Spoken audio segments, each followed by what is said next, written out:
নিষেধাজ্ঞার শঙ্কা, এবার আর্জেন্টিনার দুই তারকা খেলোয়াড়। বিশ্বকাপের মাঝপথেই মহা চিন্তার ভাঁজ এবার আর্জেন্টিনার শিবিরে।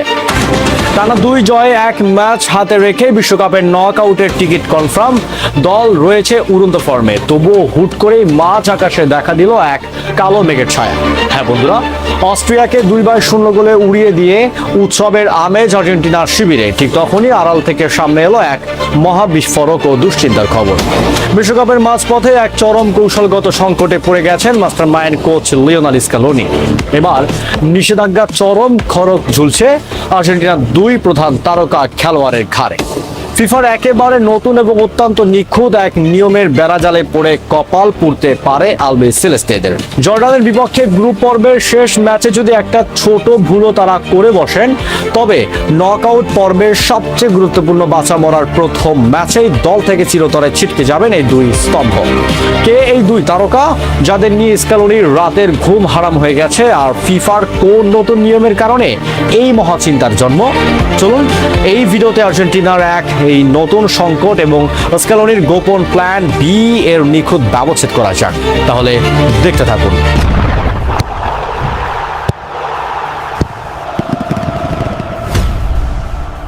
বন্ধুরা, অস্ট্রিয়াকে হারিয়ে যে গ্রুপে নিজেদের শীর্ষস্থান আরো মজবুত করেছে আর্জেন্টিনা। এখন গ্রুপে সেরা হয়ে অফিসিয়ালি রাউন্ড অফ 32 এর পা রাখতে শেষ ম্যাচে তাদের প্রতিপক্ষ জর্ডান। কিন্তু এই শেষ ম্যাচের পরিকল্পনা পাশাপাশি স্ক্যালোনির কপালে চিন্তার ভাঁজ বাড়িয়ে দিয়েছে এই দুই ভারসাম্যযোগ্য তারকা, মিডফিল্ডার লিয়ান্দ্রো পারেদেস এবং ডিফেন্ডার ফাকুন্দো মেদিনা। গ্রুপ পর্বের প্রথম দুই ম্যাচে আলজেরিয়া ও অস্ট্রিয়ার বিপক্ষে লড়াইয়ের সময় এই দুই খেলোয়াড়কে ইতিমধ্যে একটি করে হলুদ কার্ড দেখে বসে আছেন। আর এখানেই লুকিয়ে আছে আমার আসল রহস্য। জর্ডানের বিপক্ষে শেষ ম্যাচটি আর্জেন্টিনার জন্য গ্রুপ চ্যাম্পিয়ন হওয়ার লড়াই হলেও এই দুই খেলোয়াড়ের জন্য এটি মূলত একটি অগ্নি পরীক্ষা। কারণ এই ম্যাচে যদি তারা কোনোভাবে আরেকটি হলুদ কার্ড দেখেন, তবে পরবর্তী ম্যাচ অর্থাৎ নকআউট পর্বের প্রথম ডাই ম্যাচটিতে তারা সরাসরি নিষিদ্ধ হয়ে যাবেন।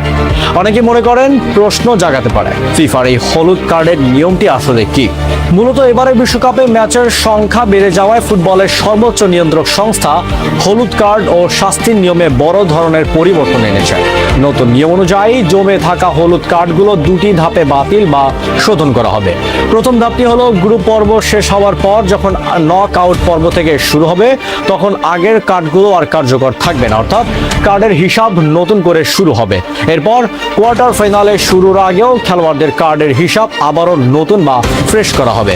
কিন্তু সমস্যা হলো কার্ডগুলো বাতিল হওয়ার এই নিয়মটি কার্যকর হবে গ্রুপ পর্ব পুরোপুরি শেষ হওয়ার পর, যার অর্থ জর্ডানের বিপক্ষে গ্রুপ পর্বের ম্যাচ শেষ পর্যন্ত মেদিনা ও পারেদেসের আগের কার্ড দুটি বহাল থাকছে। ফলে এই ম্যাচে নতুন করে কার্ড দেখলেই খেলা শেষ। আগামী 28শে জুন ডালাসের বিখ্যাত স্টেডিয়ামে জর্ডানের বিপক্ষে মাঠে নামবে আর্জেন্টিনা। জর্ডানকে হারালেই যে গ্রুপের চ্যাম্পিয়ন হিসেবে বুক চিতিয়ে নক আউটে যাবে স্ক্যালোনির দল। কিন্তু নক আউটের মতো মহা গুরুত্বপূর্ণ পর্বের আগে লিয়ান্দ্রো পারেদেস ও ফাকুন্দো মেদিনার মতো সেরা খেলোয়াড়দের কোনোভাবেই হারাতে চাইবেন না স্ক্যালোনি। আর এই কারণে এখন আর্জেন্টিনার কোচিং স্টাফ ও থিঙ্ক ট্যাঙ্কে চলছে এক গভীর মনস্তাত্ত্বিক ও বৈজ্ঞানিক বিশ্লেষণ। মেদিনা ও পারেদেসকে কি জর্ডান ম্যাচে কার্ডের ঝুঁকি থেকে বাঁচাতে সম্পূর্ণ বিশ্রামে রাখা হবে, নাকি ম্যাচের প্রথমার্ধেই খেলিয়ে তুলে নেওয়া হবে, তা নিয়ে চলছে চুলচেরা বিশ্লেষণ। কারণ জর্ডানকে হালকাভাবে নিয়ে ম্যাচ হারালে গ্রুপ চ্যাম্পিয়নদের সমীকরণ যেমন কঠিন হবে, তেমনি অতিরিক্ত ঝুঁকি নিলে নকআউটের মূল চালিকা শক্তিদের হারাতে হবে। বন্ধুরা, জর্ডানের বিপক্ষে ম্যাচে স্ক্যালোনির এই জয়ের লক্ষ্য এবং দুই তারকার নিষেধাজ্ঞার ঝুঁকির কঠিন সমীকরণ সামলানোর সেরা উপায় কি হতে পারে? আপনার মতে পারেদেস ও মেদিনা কি এই ম্যাচের সম্পূর্ণ বিশ্রামে রাখা উচিত? কমেন্ট বক্সে আপনার মূল্যবান মতামত এখনই আমাদের লিখে জানান। 2026 ফিফা বিশ্বকাপে আর্জেন্টিনা জর্ডান ম্যাচের লাইভ ইনসাইড আপডেট, একাদশ এবং সব এক্সক্লুসিভ খবরের জন্য আমাদের চ্যানেলটি এখনই সাবস্ক্রাইব করে বেল আইকনটি প্রেস করে রাখুন। ধন্যবাদ।